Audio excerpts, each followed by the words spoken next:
reasoning section in the CLAT examination is the most scoring and the most easiest section. And yes, I mean it word by word.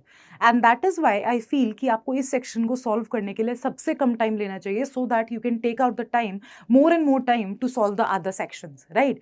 So hello CLAT aspirants, welcome back to iConta's CLAT YouTube channel. And today in this video मैं आपको बताने वाली हूँ that how to solve a legal reasoning passage in just 5 minutes. And yes, you heard me right कि अगर आपके एक passage में 4 या 5 क्वेश्चंस पूछे जाते हैं तो आपको आज वो स्ट्रैटेजी बता देती हूँ कि उन 4-5 क्वेश्चंस को केवल 5 मिनट में आपको कैसे सॉल्व करना है. And by following this strategy, trust me, by just in 20-22 minutes you will be able to complete whole of your legal reasoning section, and which will save you so much of time for the other sections. So let's begin. Now, moving ahead with the first thing is the step by step plan with the time allocation कि अगर आप एक passage को solve करने के लिए 4 से 5 minute ले रहे हो तो मैंने उसको किस तरीके से डिवाइड किया है वो मैंने आपके लिए एक पूरी टेबल बना दी है. एंड अगर इसको फॉलो कर लिया, ट्रस्ट मी, इसका स्क्रीनशॉट ले लो, अपने सारे फ्रेंड्स के पास भेज देना, ठीक है? और जो भी क्लैट एग्जाम के लिए प्रिपेयर कर रहे हैं, या फिर अगर स्क्रीनशॉट लेके शेयर नहीं करना है तो इस वीडियो को शेयर कर दो, so that you have and your friends also do have a good idea कि आपको उनको कॉम्पिटिशन मत समझो यार अपने फ्रेंड्स को. They are not your competition, they are your friends, and you should give them this one particular strategy also, so that they can also ace their legal reasoning section, right?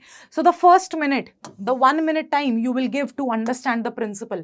Read the legal principle rule first before reading the passage. Identify key conditions. ठीक है, सबसे पहले principal को पढ़ लो कि हाँ principal क्या बोल रहा है. आपने अपने दिमाग में जब पहले से तैयारी कर रखी होगी लीगल रीजनिंग की तो आपको उसके सारे रूल्स याद आ जाएंगे कि हाँ इसमें ऐसे ऐसे अप्लाई होता है. एंड आपने अगर रूल में कोई और अगर उन्होंने अलग चीज नहीं दी है तो आप जल्दी से क्वेश्चंस को सॉल्व कर पाओगे, राइट? इसीलिए सबसे पहले एक प्रिंसिपल को पढ़ के समझ लो कि हाँ आप इस प्रिंसिपल को कितना जानते हो, आप कितने फेमिलियर हो उस पर्टिकुलर प्रिंसिपल से. Then spend your next 1.5 minutes to scan the passage smartly. अब आपको स्किम थ्रू करना है पैसेज को कि कोई ऐसी अलग चीज तो नहीं है जो पैसेज में बताई है, नॉर्मल पैसेज ही है ना. Read the facts actively, underline who did what in what sequence. ठीक है, जो भी मोस्ट इंपॉर्टेंट आपको फैक्ट्स लगते जाएं कि किसने क्या किया, व्हाट सीक्वेंस, क्या क्या सीक्वेंस फॉलो हो रही है. Focus on cause effect and intentions कि किस कारण से क्या इफेक्ट आया और किसके क्या इंटेंशंस थे, because you know intentions play a crucial role in deciding the liability of a person. ठीक है, 1.5 मिनट आप इसको अंडरलाइनिंग और स्किमिंग को दोगे. Next 1 minute apply the principle to key facts. ठीक है, match each condition from the principle with what happens in the passage. Eliminate irrelevant info. Irrelevant info को वहीं पे एलिमिनेट कर दो ताकि आपने एक 450-500 वर्ड्स के पैसेज को आपने ऑटोमेटिकली कट शॉर्ट करके 300 वर्ड्स का बना दिया. And now you good to go with the questions. First minute, another 1 minute, eliminate wrong options. अब क्वेश्चन को पढ़ के जो एलिमिनेट हो सकते हैं ऑप्शंस उनको एलिमिनेट कर दो सबसे पहले, right? Remove tempting but incorrect choices. Pick option strictly based on the principle not morality. आपको अपनी मोरालिटी के बेस पे क्वेश्चन के आंसर को चूज नहीं करना है, आपको वो आंसर चूज करना है जो करेक्ट जाता है, स्ट्रिक्टली फॉलो करता है प्रिंसिपल को, right? Then next 0.5 minutes to confirm your choice. Double check alignment between the answer and the principle कि आप डबल चेक कर लो कि क्या मेरा आंसर उस प्रिंसिपल से मैच कर रहा है या नहीं. Then this is the best formula जो मैं हर साल स्टूडेंट्स को बताती हूं, और इन्हीं फॉर्मूला को यूज करने की वजह से स्टूडेंट्स 30 on 30 स्कोर करते हैं in legal, right? And that is a 4A formula. Abstract, absorb, apply and answer, right? तो इसमें आपको क्या करना है, सबसे पहले abstract the principle. Abstract the principle मतलब आपको एक छोटी सी दिमाग में समरी बना लेनी है आपके प्रिंसिपल की, प्रिंसिपल आपसे क्या कह रहा है. अब्जॉर्ब द फैक्ट्स, अपने दिमाग में फैक्ट्स को एब्जॉर्ब कर लेना है, बिठा लेना है कि ये फैक्ट्स है क्वेश्चन के, इसके अलावा मैंने क्वेश्चन में कुछ और नहीं पढ़ा. Apply the principle to the facts. ठीक है, प्रिंसिपल को आपको अप्लाई करना है फैक्ट्स पे. And then answer by eliminating the wrong options. And that is the best 4A formula that you can apply to your legal reasoning passage, right? Now I have chosen a 500 words approx का एक passage जो मैं आपको next 5 minutes में solve करके दिखाने वाली हूँ इसी टेक्निक से जो मैंने आपको बताई. एंड ट्रस्ट मी, अगर 5 मिनट से ज्यादा लग जाएं, watch the time from now. 5 minute से अगर ज्यादा लग जाए तो आप इस स्ट्रैटेजी को फॉलो मत करना, right? This is the best and the final verdict that I can give you about my strategy, ठीक है? चलो, principle an individual is guilty of abetment of suicide. Abetment of suicide किसी को instigate करना, मुझे पता है ऑटोमेटिकली, मैंने पहले से पढ़ रखा है, ठीक है? दे इंटेंशनली इंस्टिगेट, एनकरेज और aid another to commit suicide, मैंने आपको पहले ही बताया था। And the person commit suicide as a direct result of such instigation और एड, ठीक है? प्रिंसिपल समझ में आ गया बहुत क्लियरली, ठीक है? 0.5 seconds में। Ravi and Nikhil were colleagues at an architecture firm in Delhi. Ravi was a senior designer while Nikhil had joined only a year ago. ठीक है? Over the last 6 months, Ravi began mocking Nikhil's work publicly. ठीक है? ये information मेरे लिए relevant हो सकती है। किसने क्या किया मैंने आपको बताया था। Mocking Nikhil's work publicly in front of the entire team, often calling him useless or a burden on the firm. ठीक है? वर्ड्स, अबेटमेंट ऑफ सुसाइड के लिए वर्ड्स इंपॉर्टेंट होंगे, किसने क्या बोला, right? He once said during a review meeting, you don't deserve to be in this profession, you are a waste of salary. These insults grew more personal over time, more personal, ठीक है? ये मेरे लिए important है, right? Nikhil tried to talk to his manager and even Ravi requesting the behavior to stop, but things only got worse. Ravi posted an internal company poll titled "Vote if Nikhil should resign," which gathered over 50 responses. While the firm did not act formally, Nikhil started withdrawing socially, skipped lunch breaks, and eventually began working late alone, ठीक है? This is an irrelevant information जो हमें नहीं चाहिए, ठीक है? हमें पता है कि हाँ ठीक है ऐसा कुछ हुआ, बट इसका हमारे पैसेज से कोई लेना देना नहीं है, ये तो बेसिक इंफॉर्मेशन है जो पैसेज आपको दे रहा है। 2 weeks later, Nikhil was found dead in his apartment. He left a suicide note addressed to his parents, stating, "I tried hard, but I have been made to feel worthless every single day. Ravi's humiliation broke me. I have no confidence left." ठीक है? ये हमारे लिए important है कि उसने suicide note में क्या लिखा। Nikhil parents filed a case against Ravi under abetment of suicide. Ravi claimed he had no intention to instigate Nikhil's death, he was just pushing him to improve. ठीक है? अब उसने डिफेंस क्या लिया कि मैं उसको सिर्फ इंप्रूव करने के लिए फोर्स कर रहा था, मेरा कोई इंटेंशन नहीं था उसको ऐसे इंस्टिगेट करने का टू कमिट सुसाइड। ठीक है? This is the passage. 1 minute में हमने पैसेज पढ़ लिया, 1 मिनट से ज्यादा लगा नहीं होगा। ठीक है? एक क्वेश्चन है, is Ravi guilty of abetment to suicide?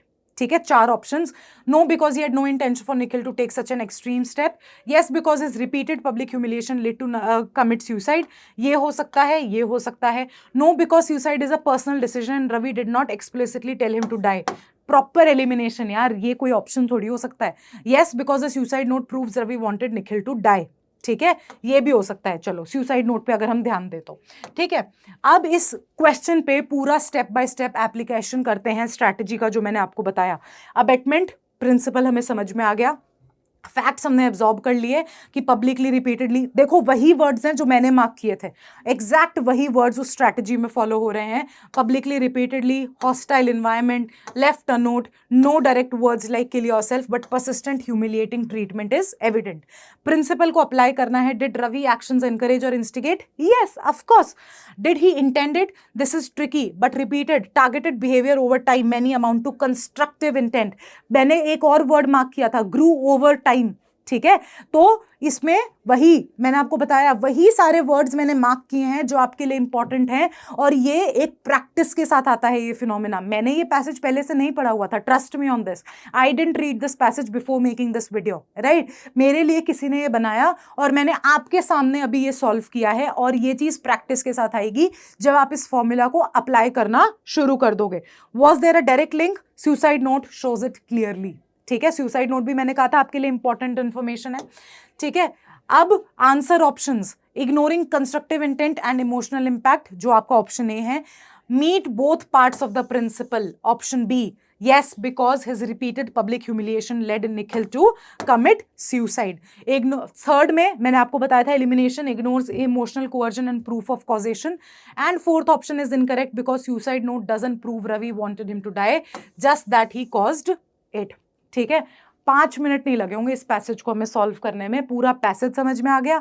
अगर इसके 3-4 क्वेश्चंस और भी होते ना तो आप 1 मिनट के अंदर सॉल्व कर लेते। And this is how you can solve a legal passage in just 4 to 5 minutes. अब बताओ मुश्किल था? बिल्कुल भी नहीं था।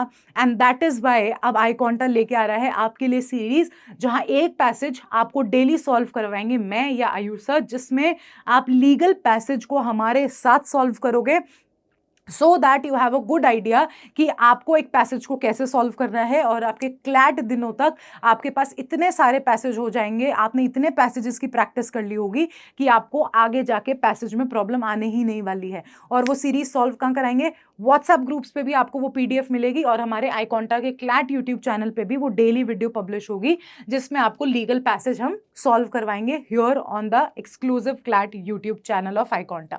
ठीक है, अब आपको कुछ प्रो टिप्स भी बता देती हूं। अगर आपकी लॉन्ग हाइपोथेटिकल्स आ जाएं तो आपको उनको कैसे सॉल्व करना है। Focus on causation and intent, often subtle but critical. ठीक है, कॉजेशन और इंटेंट पे फोकस करना है कि सामने वाली पार्टी का इंटेंट क्या था, किस एक्ट ने किसको क्या कॉज किया, राइट।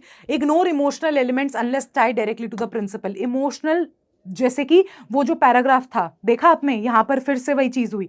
जो वो पैराग्राफ था जिसमें उसने रवि को लेटर लिखा, वो सारी चीजें हुई, वो सब एक इमोशनल कंटेंट था, इसीलिए वो आपके लिए इररेलेवेंट हो जाता है, वो आपके लिए जरूरी नहीं है। इमोशनल कंटेंट जब तक आपका डायरेक्टली किसी क्वेश्चन से रिलेटेड ना हो, वो आपके लिए इररेलेवेंट इंफॉर्मेशन है, राइट। हाईलाइट की triggers in the facts, email notes, direct quotes. ठीक है, जैसे सुसाइड नोट में डायरेक्ट कोट था कि रवि के उस एक्ट ने उसको इंस्टिगेट किया, right. Never use your own legal knowledge, stick strictly to the given principle. ये तो मैं हर बार बताती आई हूं कि लीगल में आपने जो प्रिंसिपल में पढ़ा है वही नॉलेज को आपको अप्लाई करना है, इसके बियॉन्ड आपको अप्लाई नहीं करना है anything that is there in the previous mind of yours, जो आप पहले से पढ़कर आए हो। अगर बाइगैमी इलीगल है, आपने ये पढ़ा है, और प्रिंसिपल कहता है बाइगैमी इज लीगल, तो आपको वही फॉलो करना होगा। आप बाइगैमी इज इलीगल को फॉलो नहीं कर सकते, राइट। सो ये थी स्ट्रैटेजी जिसमें आप 5 मिनट में एक लीगल पैसेज को सॉल्व कर सकते हो। अब मुझे पता है ये पसंद तो जरूर आया होगा, तो जल्दी से लाइक कर दो, कमेंट सेक्शन में बता दो if you have any doubts related to legal reasoning section, मैं खुद सॉल्व करवाऊंगी वो। And then you let us know in the comment section also कि अगर आपको क्लैट स्पेसिफिक भी अगर कोई और डाउट्स हैं, we will be happy to help you out. अब लीगल रीजनिंग की जो सीरीज है उसको मत करना भूलना, because it will be very very important for you. इतने क्वेश्चंस की प्रैक्टिस आपको कोई भी चैनल, कोई भी कोचिंग इंस्टीट्यूट नहीं कराने वाला है, एब्सोल्युटली फ्री ऑफ कॉस्ट। आ जाओ, प्रैक्टिस कर लो, and you are good to go with at least the legal reasoning part of your CLAT UG program. And then now I'll see you in the next video. Bye bye.